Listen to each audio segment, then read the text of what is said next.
Alors, je voudrais commencer par une petite question. Qui est-ce qui aime le miel? Levez la main. Alors, je vois des gens qui lèvent deux mains, ça c'est bien, j'en vois quelques-uns.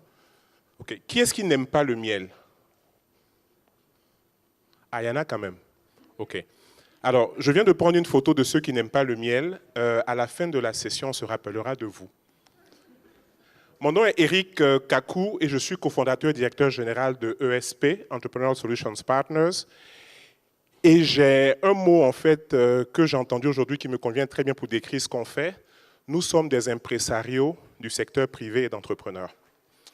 Donc, je voulais en fait aujourd'hui vous raconter l'histoire d'une jeune dame qui produit ces petits sticks. Donc, pour ceux d'entre vous qui aiment le miel, il y en a environ 240.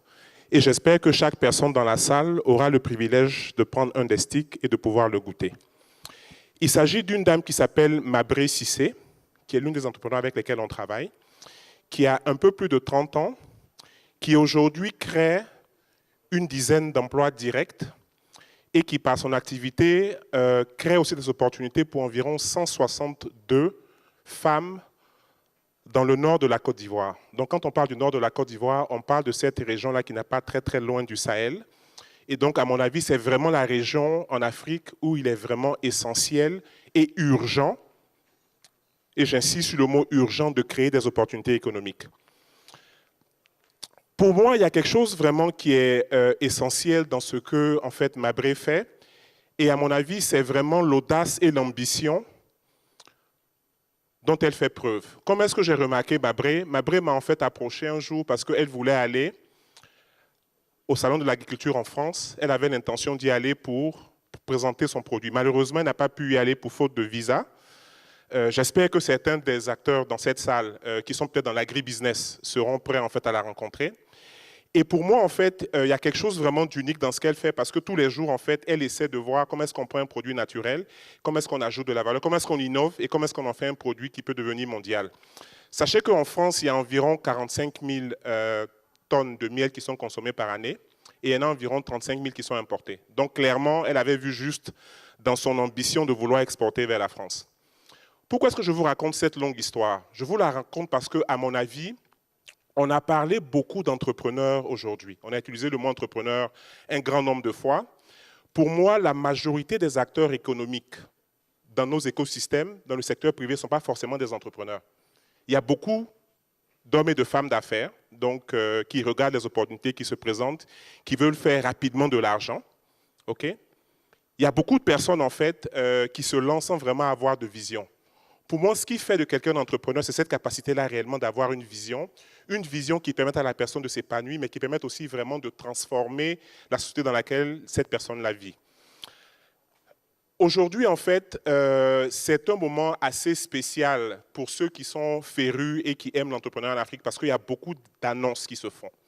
Je pense que l'annonce la plus intéressante de ces derniers jours, en fait, date d'il y a quelques jours à Kigali, où la SFI, j'étais d'ailleurs à Kigali, la SFI a annoncé un fonds de 1 milliard de dollars pour les PME et les startups africaines.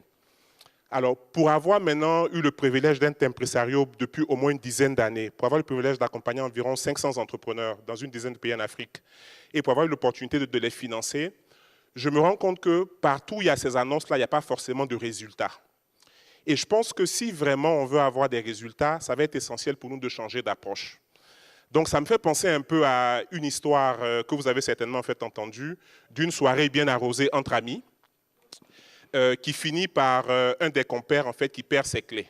Donc, quelques heures plus tard, ses copains le rejoignent et lui demandent « Mais écoute, qu'est-ce que tu fais ici à chercher tes clés? Qu'est-ce que tu fais là ?» Il dit « Écoutez, je cherche en fait mes clés. » Ils disent « Mais où est-ce que tu les as perdues ?» Il leur montre un endroit où il n'y a pas de lumière. Donc, du coup, il a perdu ses clés où en fait il fait noir et il les cherche là où il y a le lampadaire. Pour moi, toutes les annonces qu'il y a en matière de financement ressemblent un peu à ce qu'on perd. Pourquoi? Parce qu'en réalité, il nous faut complètement changer de modèle. Et changer de modèle va nécessiter qu'on fasse en fait 2 ou 3 choses. La première chose, il va falloir essentiellement que les entrepreneurs eux-mêmes mettre à jour un peu ce qu'ils font. Donc, il va falloir réellement qu'ils soient capables d'articuler leur vision, de se faire accompagner, de créer des produits innovants. Et souvent, ça peut être aussi simple que d'emballer un produit naturel de qualité, comme Mabré le fait. Il va falloir aussi qu'au niveau réellement de tout ce qui est financement, on se rende compte que ce dont vraiment les entrepreneurs ont besoin, c'est de l'accompagnement. Et quand je parle de l'accompagnement, l'image qui me vient en tête, c'est un peu celle du pâté. Vous voyez partout, pâté de foie, pâté d'oie, etc. En réalité, il y a beaucoup de viande de cheval dedans et un tout petit peu d'oie ou de cheval. Donc le point que je veux faire, c'est quoi? C'est que fondamentalement, pour réussir à accompagner les entrepreneurs, il faut réellement pouvoir entrer dans une démarche où on renforce leur capacité sur le temps. Et très souvent, la majorité des programmes qu'on fait, on essaie de toucher un maximum d'entrepreneurs très très vite et on le fait d'une façon tellement rapide qu'on n'a pas vraiment le temps de les accompagner, de mettre en place des systèmes qu'il faut.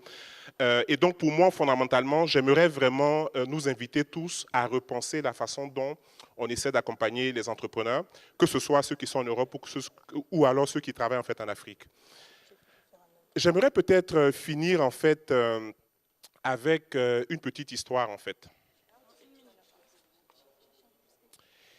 C'est l'histoire en fait de quelqu'un qui avait tout ce qu'il fallait pour réussir, mais qui malheureusement avait un nombre de personnes qui n'arrivaient pas en fait à s'entendre. Donc ces personnes-là passaient tout le temps à se battre, et donc elle décide de les mettre ensemble et elle décide de leur faire toucher en fait un petit animal. Après, elle les ramène dans la salle et leur demande mais qu'est-ce que vous avez touché? Les personnes, il y a personne qui dit j'ai touché un mule, l'autre personne dit j'ai touché en fait une lance. Il se trouve que les personnes touchaient un éléphant. Okay, qui est l'emblème de la Côte d'Ivoire. Et ils n'arrivaient pas réellement à savoir que c'était en fait un éléphant parce qu'ils n'avaient pas la capacité de travailler ensemble. Donc je nous invite tous, secteur privé, secteur public et partenaires techniques et financiers, à travailler ensemble afin que les entrepreneurs africains puissent, comme Mabré, avoir une vision, la réaliser, créer des emplois. Je vous remercie.